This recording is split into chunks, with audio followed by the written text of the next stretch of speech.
The night over the Indian Ocean burned without warning. One moment, the convoy moved in steady rhythm. 30 cargo ships carrying food, fuel, and hope from Ceylon toward the Persian Gulf. And the next, the horizon erupted into pillars of fire. Torpedoes struck with surgical precision, flames licked the sky, and men leapt into waters alive with burning oil. From Colombo's wireless room, British operators heard the Mayday calls collapse into static. 12 ships sunk in 7 days. The mathematics of the ocean had turned against them. Each attack too exact, too clean, as if the U-boats had been guided by an unseen hand. Admiral Godfrey stood over the radio map, watching red pins multiply. "They know our routes," he murmured. "They know our times. Someone is whispering to the sea." But how? The U-boats of the Kriegsmarine were thousands of miles from Berlin, deep in a theatre supposedly isolated from Axis command. Yet their timing, their coordination, their precision, all bore the signature of central direction. Somewhere in the vast neutral expanse of the Indian Ocean coast, a transmitter was breathing life into German torpedoes. Across the waters, under the Portuguese flag of neutrality, the colony of Goa slept in humid silence. Palm fronds trembled in the wind, waves murmured against the pier of Mormugao harbour, and 4 Axis merchant ships, rusted, motionless, seemingly abandoned, sat moored in the tropical dark. To local eyes they were corpses of commerce, relics of a war fought far away. But to British intelligence, one name on that list pulsed like a wound: Ahrenfels. Beneath her blistered hull and corroded deck plates hid a radio room alive with whispers. Signals were intercepted, decoded, and rebroadcast to the Indian Ocean like invisible arrows. Each time a convoy left Bombay, a faint burst of German Morse crackled from Goa. Each time a British ship died beneath the waves, that same frequency went silent. Mission complete. In London, the Special Operations Executive traced the phantom transmissions until the pattern became undeniable. Source: Ahrenfels, Mormugao Harbour, Goa. Neutral territory. Untouchable. The revelation brought no comfort. Portugal, though officially neutral, was the fragile hinge between empires, an ally in spirit to Britain, yet jealous of its sovereignty. Any open assault on Goan soil would ignite a diplomatic storm, and yet every day of restraint cost a dozen merchant ships and 100 lives. From the eastern wind came the bitter scent of necessity. In the deep corridors of the SOE's Calcutta office, a decision began to take form. One that would erase the line between soldier and civilian, between legality and survival. The Indian Ocean burned because of a whisper from the shore. To silence it, someone would have to cross into the shadow world where nations fought without names. The first intercepted transmission came by chance. A Royal Navy signals officer aboard HMS Dauntless noticed a faint German cipher bleeding into an Allied frequency, too weak to be coming from Europe.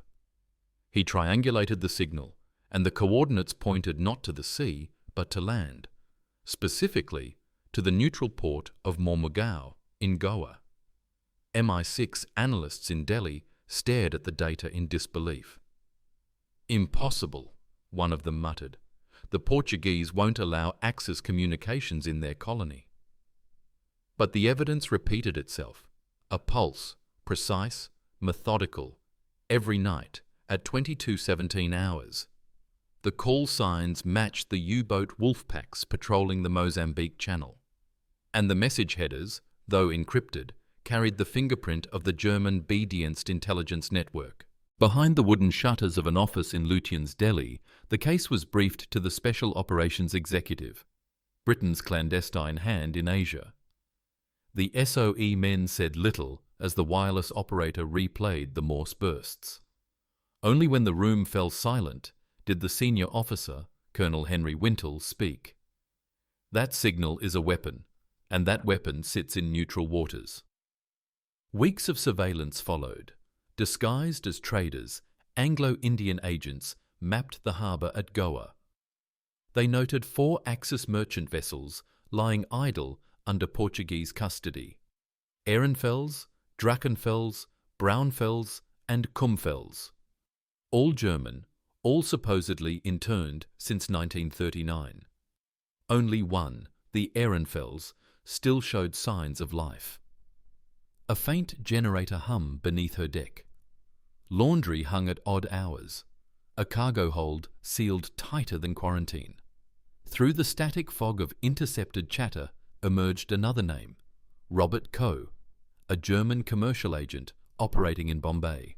Coe's innocuous import business was a front, a conduit for shipping schedules, convoy manifests, and coded reports from Indian dock workers sympathetic to the Reich. His information reached Goa by courier, slipped into the Ehrenfels, and within hours, U-boat commanders thousands of miles away received coordinates accurate to the minute. Diplomats at the British Embassy in Lisbon were dispatched to protest, a futile dance of courtesies. Portugal insisted its neutrality was intact. "If your ships sink," replied the Portuguese foreign minister dryly, "perhaps your sailors should learn to sail better." London's patience thinned. The losses could not continue, yet no government order could sanction a strike inside neutral territory. That was when the idea of a deniable war was born. From the SOE headquarters in Calcutta came a cable stamped "Most Secret." Action to be taken by non-regular personnel, no official involvement acknowledged. Result must appear accidental or spontaneous. The men chosen for this phantom operation were not soldiers. They were bankers, engineers, tea planters and brokers, members of the Calcutta Light Horse, a volunteer cavalry regiment that had not seen combat since the Boer War. Middle-aged men with thinning hair and widening waists, their uniforms hung in closets like relics of a younger world. Yet when the call came, every man accepted without hesitation. Perhaps because no one else would. Colonel Lewis Pugh, a barrister in peacetime, gathered them in a dim club room near Chowringhee. On the wall hung a portrait of King George. Below it, bottles of gin sweated in the heat. "Gentlemen," Pugh said quietly, "our country cannot act. Therefore we must. No medals would follow, no record, no recognition. It would be a raid that never officially happened, carried out by men who officially did not exist. The SOE would lend them weapons, explosives, and a decaying coastal barge named HMS Phoebe. Everything else, courage, deceit, and silence, they would have to supply themselves. Outside, the monsoon clouds gathered over the Indian Ocean. Inside, history was beginning to whisper again, this time not in German code, but in the voice of ordinary men preparing to become ghosts. War, by 1943, had become an industry of logic. Millions of men moved by the geometry of orders, nations defined by maps, and decisions justified by treaties. But Operation Creek belonged to none of those worlds. It was conceived in the vacuum between law and necessity, a place where reason and legality stopped speaking to each other. For Britain, the strategic dilemma was brutal in its simplicity. Every U-boat sunk by Allied escorts cost time, fuel, and lives. Every Allied freighter lost in the Indian Ocean cut arteries feeding the war in North Africa and Burma. To win the global conflict, the convoys had to flow. But as long as Ehrenfels's radio kept breathing, the Atlantic's deadlier twin, the Indian Ocean, remained a hunting ground. The Admiralty could not strike directly. That would mean violating Portugal's neutrality. Lisbon's favour was one of Britain's few diplomatic anchors in continental Europe. A public raid on Goa could unravel that relationship and invite Spain into Axis sympathy. In geopolitics, even silence had weight. Thus, the operation had to be non-attributable, a ghost's hand, a wound with no weapon. The SOE planners in Calcutta drew the model from earlier experiments in Europe, sabotage by civilians, covert demolition by irregulars, the shaping of events that could never be traced. In this doctrine, plausible deniability was not a bureaucratic trick. It was the central weapon. Louis Pugh understood that better than anyone. In a letter he never sent, later found among his effects, he wrote, "It is strange to fight for one's country by pretending not to belong to it." His words captured the paradox of covert war, patriotism expressed through absence, heroism disguised as drunken folly. The Calcutta Light Horse Volunteers, once hunters, polo players and businessmen, were now being trained to disappear. SOE instructors drilled them not in tactics, but in deception. How to lie to border guards, how to drink convincingly, how to turn hesitation into camouflage. They were taught to use small arms, plastic explosives, and the etiquette of invisibility. Their mission brief contained no glory, only constraints. No British uniforms, no naval markings. Operation to coincide with public festivity, local perception, accidental fire, or civilian altercation. To a strategist, the plan was a study in asymmetry. 18 men, 1 aging barge, against 4 German ships protected by neutrality and Portuguese harbour law. But the SOE saw the battlefield differently. It was not the ships they needed to destroy. It was the signal. Cut the transmitter, and the invisible thread guiding the U-boats would snap. The ocean would return to chaos. And chaos favoured the Allies. Still, there was another enemy: time. Each week of delay cost ships and men. Each new sinking was a signature written in salt water. The British command in Delhi received cables so grim they read like obituaries. Convoy WS-23. 2 tankers lost. Convoy BN-21. All communications compromised. The men of the Calcutta Light Horse read those reports in silence. They understood they were a statistical answer to a moral question. How much law must be broken to save 100 lives? By February 1943, the plan had hardened. The Portuguese governor of Goa would host his annual carnival in early March, a night of masks, parades, and open wine cellars. The SOE would quietly fund the festivities, ensuring that every Axis sailor within reach would be drunk or distracted. At the same time, the lighthouse at Mormugao would experience a maintenance blackout engineered by friendly Indian technicians. Under cover of darkness, HMS Phoebe would drift into the harbour, her deck loaded with men who looked like revellers and carried charges meant for silence. It was elegant, precise, and almost impossible. Yet in the cold arithmetic of intelligence, it was also inevitable. The file was stamped for the last time on February 28, 1943. Under the words Operation Creek, someone in the SOE office scrawled in pencil, "If we succeed, no one must ever know. If we fail, no one must ever find out." They were not heroes, at least not in the way war usually defines them. They were men who had built lives in the soft twilight of empire. Traders, tea planters, engineers, and lawyers who read the casualty lists in the Times of India over morning tea and believed the war was happening somewhere else. Yet now, in a bungalow outside Calcutta, they stood in silence before a table lined with revolvers, demolition charges, and identity papers that bore names not their own. Colonel Louis Pugh looked more like a barrister than a soldier. His white linen shirt clung to his neck in the Bengal heat, and his spectacles reflected the oil lamp's glow.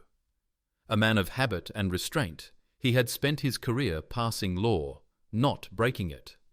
But beneath that polished composure lived a sense of unfinished duty, the quiet ache of a generation that had fought one world war and watched another begin before their children were grown. When the SOE agent briefed him on Operation Creek, Pugh did not hesitate. He simply asked, "How many men do you need?" Among those who answered his call was Bill Grice, a shipping broker with salt in his voice and a face weathered by loss. His wife had died 2 years earlier during an air raid on Calcutta. He had no medals, no rank left to lose, only the blunt courage of a man who had already buried the worst. "If it's a suicide job," he said, "then at least it's not a boring one."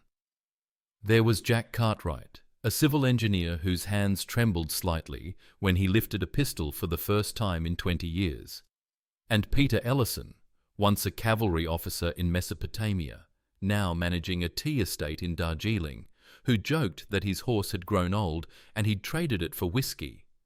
They laughed, but it was a laughter that carried the weight of ghosts. Their training began under the soft rain of February nights. SOE instructors, lean, unsmiling men from Europe's secret wars, taught them to move and kill in silence. They practiced climbing ropes slick with oil, planting charges in mock hulls, and memorizing the anatomy of a ship's radio room.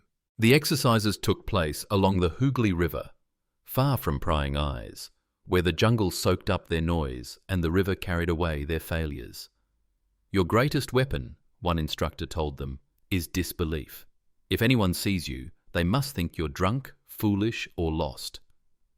That, at least, came naturally.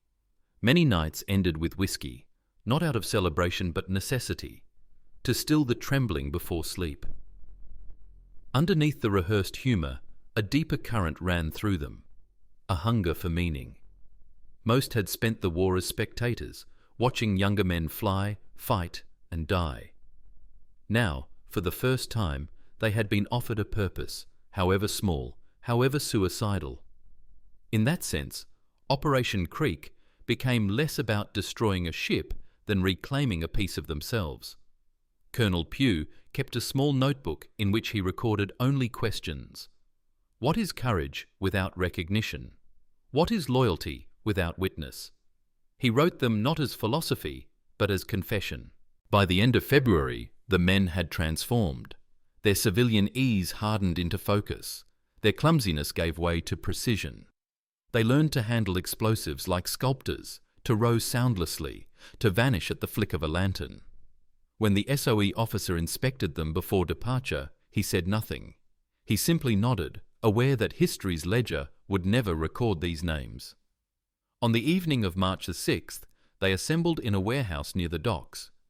The aging barge, HMS Phoebe, waited outside, its hull disguised with chipped paint and rust. She had once ferried coal, now she carried ghosts.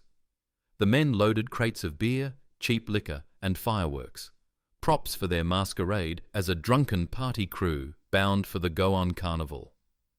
As the tide began to turn, Colonel Pugh gathered them one last time. "If anyone asks who we are," he said, "we're nobody."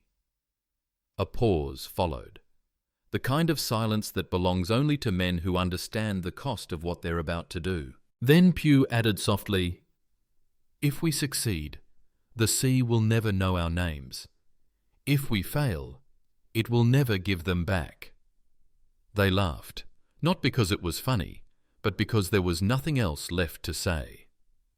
At midnight, HMS Phoebe slipped her moorings and began the slow, secret voyage toward the neutral shores of Goa. 18 men moving into history's blind spot. The carnival had swallowed Goa. Drums thundered through the narrow lanes of Panjim. Lanterns swung from balconies, and the Portuguese governor's palace glittered under strings of coloured lights.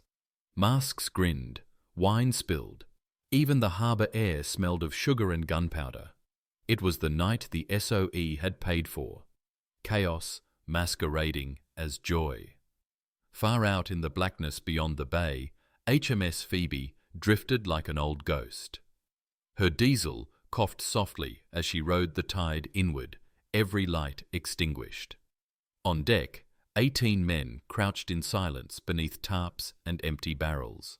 They wore khaki shirts open at the neck, carnival scarves around their throats, and pistols strapped under loose coats. From a distance, they looked like drunks returning from a party. In truth, Each heartbeat measured the countdown to an explosion. Colonel Pugh stood at the wheelhouse, his face half lit by a cigarette that refused to stay lit in the damp wind. Beside him, Bill Grice checked his watch. "Lighthouse should be dark by now," he whispered. It was. A mile ahead, the beam that normally swept the bay faltered, blinked twice, and died. Maintenance blackout, exactly as arranged. The harbour sank into a deeper shade of night. In the distance, music floated from the waterfront. Saxophones, laughter, the clinking of bottles, the soundscape of innocence. Under it, the sea murmured in its own language, the slow, heavy rhythm of water against hulls, the distant thud of engines sleeping in their berths. "There she is," Pugh said quietly. Through binoculars, the Ehrenfels emerged from the dark. A hulking silhouette, her deck lights dim, her hull corroded, but her mast alive with antennae. Even from this distance, they could see the faint red blink of her transmitter, the heart of the invisible war. Phoebe's engine growled once as Grice eased the throttle. The barge crept forward, hidden behind a cluster of moored fishing boats. They could hear laughter now, German voices, high with drink. The carnival had reached the docks. Sailors from the Axis ships were celebrating ashore. Only a skeleton crew remained aboard. "Prepare for boarding," Pugh ordered. The men moved like shadows, knives checked, pistols loaded, demolition satchels secured. Their breath fogged the night air. As Phoebe brushed the side of Ehrenfels, the sound was softer than a sigh. Grappling hooks whispered through the dark. Boots met steel. The war that officially did not exist began in silence. Below decks, two Germans were playing cards under a red lamp. They looked up only when the lamp shattered, and the Englishman's fist arrived. A scuffle, muffled, brutal. One body hit the floor, another the bulkhead. No gunfire, only breath and blood. Up on the deck, Grice led a team toward the radio room. Through the porthole he saw the transmitter, still glowing, its Morse key clicking faintly, sending perhaps the last coordinates it would ever send. He kicked the door open. A German operator turned, mouth open to shout. The shout never came. Grice's pistol spat once. The man folded silently. In the cramped room, the smell of ozone and cordite mingled. "Charges here, and under the console," Grice instructed. They worked quickly, sweating despite the night chill. Plastic explosive, 2-minute fuses, wrapped neat as gifts. Elsewhere aboard, Pugh's men were driving the rest of the crew toward the stern. One sailor tried to dive overboard. Another fired wildly, the shot echoing like thunder across the harbour. Lights flickered in the town. The masquerade was ending. "Time to go!" someone shouted. Pugh sprinted down the companionway, his boots clanging against the metal.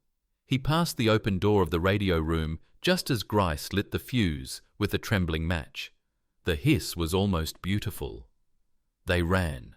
Phoebe was already pushing off when the explosion came. It began with a pulse, a white flash that swallowed the deck, then a roar that tore the night in two. Flames spewed from the Ehrenfels midsection. Steel plates lifted like wings. A shockwave slapped the water flat, sending Phoebe pitching. From the harbour came shouts in Portuguese, whistles, confusion. And from the other Axis ships, panic. The Drachenfels, Braunfels, and Kumfels signalled frantically to each other. Seeing the Ehrenfels burning, their captains chose suicide over capture. Within minutes, they scuttled their own vessels. 4 German flags sank beneath neutral waters. Phoebe limped away under smoke and debris. The men lay flat on her deck, coughing, eyes streaming from the blast. Pugh looked back once. The burning ship reflected on his glasses like twin suns. "Signal's gone," Grice whispered. "Yes," Pugh said. "So are we." By dawn, the barge had vanished into the grey Indian Ocean, leaving behind only driftwood and diplomatic mystery. Portuguese officials would later claim it was an accidental fire. The British government would deny all knowledge. And somewhere far out at sea, a U-boat commander listened for a signal that would never come, and heard only silence. Morning came to Goa as if nothing had happened. The sun rose over the harbour's haze, gilding the smoke that drifted above 4 charred silhouettes. By noon, the Portuguese harbour authorities declared the incident an unfortunate accident, a spontaneous fire sparked by drunken sailors during the carnival. They filed reports, stamped them with bureaucracy, and sealed them with ignorance. The Ehrenfels had already sunk by then, lying on her side in shallow water, her radio mast jutting like a broken finger toward the sky. Divers found fragments of typewriters, scorched paper, and the melted core of a transmitter, but nothing that could speak. The sea had swallowed every secret that mattered. No British official commented. In Delhi, the Admiralty received a single cable from Calcutta. Target neutralized. Communication silence, effective immediately. It was signed only with the initials LP. Louis Pugh's final appearance in the records of war. Within a week, the statistics changed. The convoy routes from Bombay to the Persian Gulf ran unmolested. The U-boats prowled, but their attacks grew erratic, blind. Ships that would have been coffins now reached port with their lights still burning. The sea's arithmetic had reversed. The invisible war had been won by men who officially had never fought it. Yet for those men, victory brought no ceremony. When HMS Phoebe crept back to her hiding place along the Bengal coast, the volunteers dispersed into anonymity. They returned to their offices, their plantations, their quiet drawing rooms. They spoke of nothing. Their weapons vanished. Their uniforms were never worn again. In the ledgers of empire, they were ghosts erased by diplomacy. Colonel Pugh resumed his law practice. Grice went back to the docks. A few of them gathered once a year for drinks, never discussing the raid except through half-remembered jokes. When someone asked what they did in the war, they smiled and said, "We had a bit of a night out." It would be 30 years before the truth surfaced. In 1974, when British archives began to declassify the wartime SOE files, a thin folder labelled Operation Creek emerged. A handful of reports, a few blurred photographs, and a line of typewritten summary. Mission accomplished without attribution. Communication disruption confirmed. No casualties. Nothing more. By then, most of the participants were gone. Those who remained old men, frail, sun-spotted, surprised to find themselves remembered. When journalists came knocking, they spoke modestly, almost apologetically, as though the story belonged to someone else. One of them, Jack Cartwright, said, "We were amateurs, but sometimes amateurs do what professionals can't." For historians, the operation became a footnote, an odd, brilliant spark in the dark ledger of the war. But for the men who had lived it, it remained something deeper. Proof that the boundary between right and wrong, soldier and civilian, could dissolve in a single night of necessity. The sea kept its silence. Beneath the waters of Mormugao, the wreck of the Ehrenfels settled into silt, its radio room entombed in rust and coral. Divers today find pieces of porcelain, twisted metal, a few brass dials, relics of a moment when the war crossed a line the world pretended not to see. Above that resting place, the harbour remains busy, indifferent. Ferries come and go. Children play along the breakwater, where once the barge Phoebe had drifted like a ghost. And when the evening wind carries the scent of diesel and salt, some swear they can still hear faint Morse clicks beneath the waves, the dying heartbeat of the ship that once guided the hunters of the deep. The world called it an accident. History called it a rumour. Only the ocean remembers what truly happened that night. History often records victories by the weight of their publicity. But Operation Creek existed in the opposite light, a triumph born of secrecy, a victory that survived only by being forgotten. For the strategist, it was a case study in necessity; for the moralist, a parable in compromise. The operation had silenced a signal, but also blurred the very meaning of what was lawful, or even honourable, in war. Britain's Special Operations Executive had been created on a principle that both inspired and terrified traditional soldiers: set Europe ablaze. It was an invitation to break every conventional rule, to wage war without declaration, uniforms, or witnesses.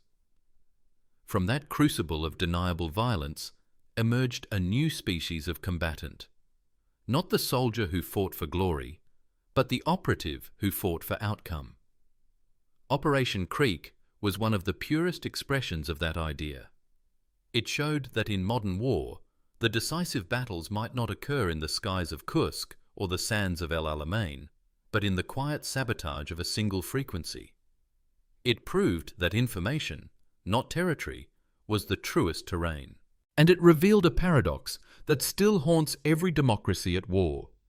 To preserve law, one must sometimes act outside it. In the cold logic of strategy, the operation's success was undeniable. A network of submarines, an entire pattern of German coordination, had been erased by 18 men and a single night. It saved convoys, shortened campaigns, and preserved lives that would otherwise have been claimed by the sea. Yet in the moral calculus, something quieter was lost: the certainty of rightness, the clean boundary between defence and deceit. Louis Pugh, who lived long enough to see the operation declassified, refused every interview. To one historian who managed to visit him in Devon, he said only, "It was never meant to be told. When you make ghosts of men, you can't resurrect them later for medals." Then he closed the door. Perhaps he understood what later generations would forget: that clandestine victories are not meant to be celebrated, only endured. They exist to fill the moral absences created by greater evils. To look at them directly is to see too much of ourselves. The thinkers of modern warfare would later call it deniable operations doctrine. The CIA in its infancy, the Mossad in its youth, even post-colonial states learning the anatomy of power, all drew quietly from that blueprint written in Goa: strike without ownership, shape history without appearing to touch it, build mechanisms of truth upon foundations of silence. But every innovation leaves a shadow. When the world learned that empires could wage invisible wars, it learned also that accountability could vanish as easily as a signal in static.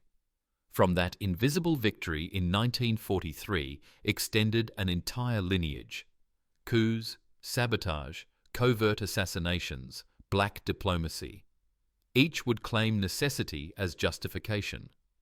Each would echo the logic first tested in the Indian Ocean, that the right act done in the wrong light still serves the greater good. And yet, behind the abstractions of ethics and statecraft, there were still men in their 50s rowing through dark water, hearts pounding, pretending to be drunk.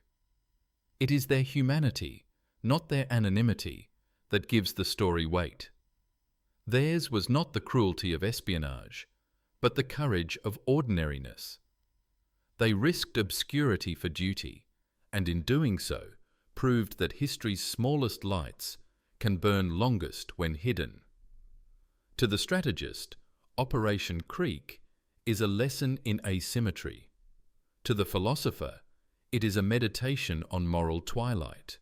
And to the ocean, it is merely a ripple long since stilled, though its echoes still shape the waves of the modern world. Because after that night, nations learned a new truth. Wars are no longer only fought with armies, but with absence, with silence, and with ghosts. Night returned to the Indian Ocean. The waves no longer burned. The stars had reclaimed the sky.